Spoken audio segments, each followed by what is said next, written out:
This is the lesser used entrance and exit to London City Airport on the DLR. You can get in and out of the station here without going through the airport. It seems that everyone, including me, loves the DLR, so I thought it was about time to do another video. We'll start with a bit of history, and a reminder that when the DLR opened in 1987, there were just two lines, the red and the green, and the corporate colours of red and blue were used with this font called Rockwell. On the original Stratford branch, there's a few places where you can still see evidence of this. Here's one of them on the southbound platform of Bow Church, where there's this staff-only telephone.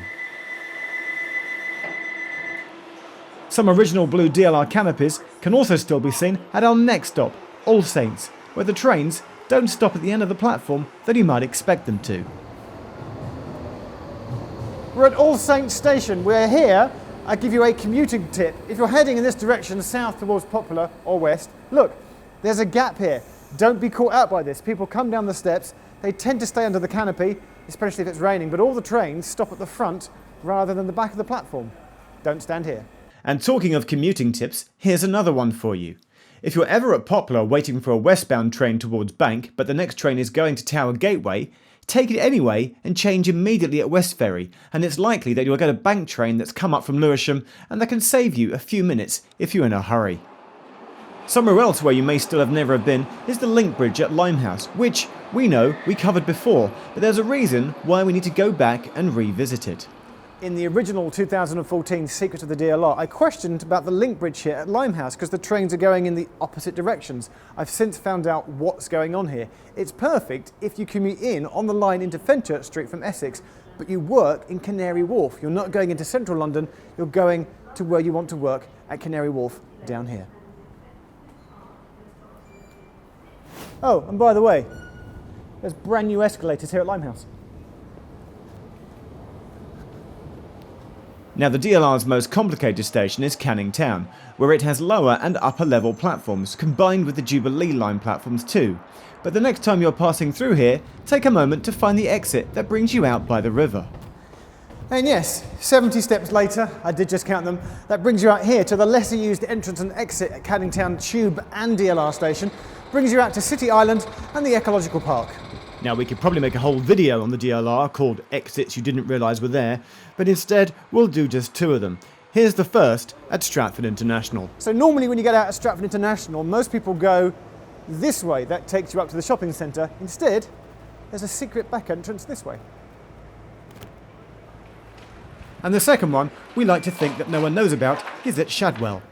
We've come to Shadwell, where there's another secret entrance. Now, I say secret, if you're a local, in the morning peak and in the evening, this gets used quite a lot. But during the day, I don't know, it's a little bit tumbleweed, isn't it? It's at the back of the platforms, and the reason why it's twofold is that one, is that a load of people change here for the overground, and that takes you to the main entrance at the western end. And also, all the signs on the platform saying way out point you to that end, and no signs at all point you to this end, where there's a second entrance. I bet you've never been down these stairs.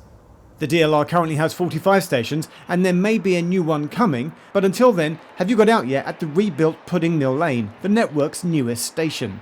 And as the newest station, I just bet that you've probably been through it, but you've never made the effort to get out and see it, and you should do, because it's modern, it's capacious, love that word, and over here is the way through to what's now the West Ham Stadium, not the Olympic Stadium, but there's a nice bit of history as well. So round the corner from Pudding Mill DLR, you've got the Greater Anglia main lines. And what I like is that it's like history throughout time. There's 1, 2, 3 different styles of railway arch bridges here, then this metal bridge, then what was the original DLR, and then the new DLR. So it's like history through railway bridges, 6 different arches showing you how it's expanded over time.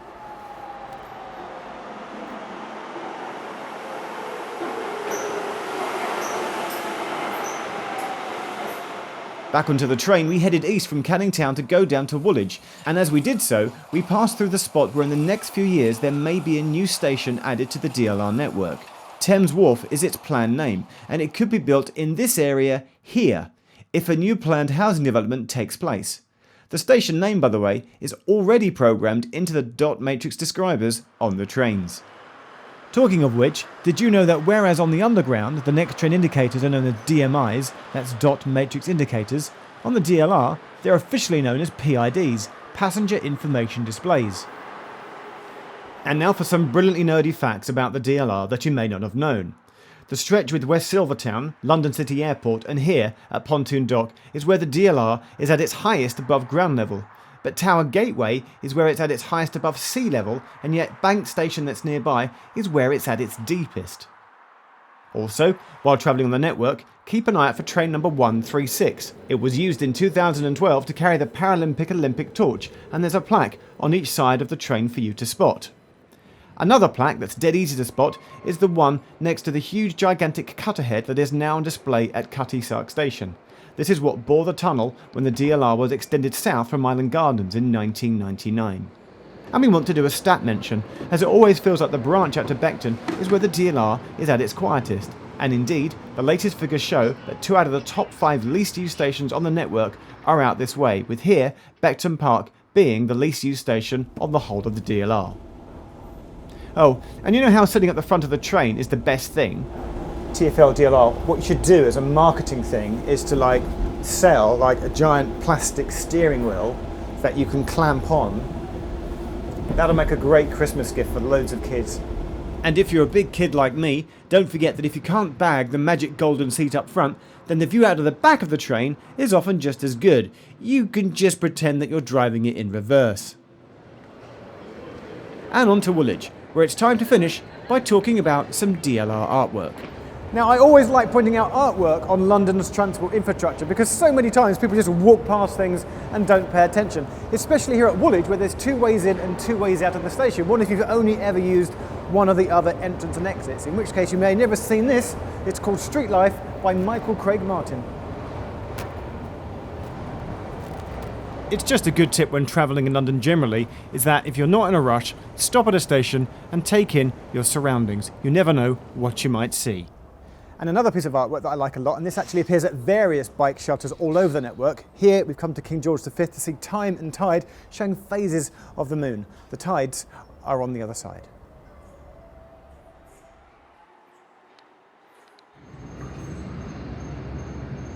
There are so many things that we just love about the DLR. So there you go, there are some more things for you to spot whilst next on your travels on the DLR which you may not have known about. If you've enjoyed this video and want to see more, please press subscribe down below. Thanks for watching.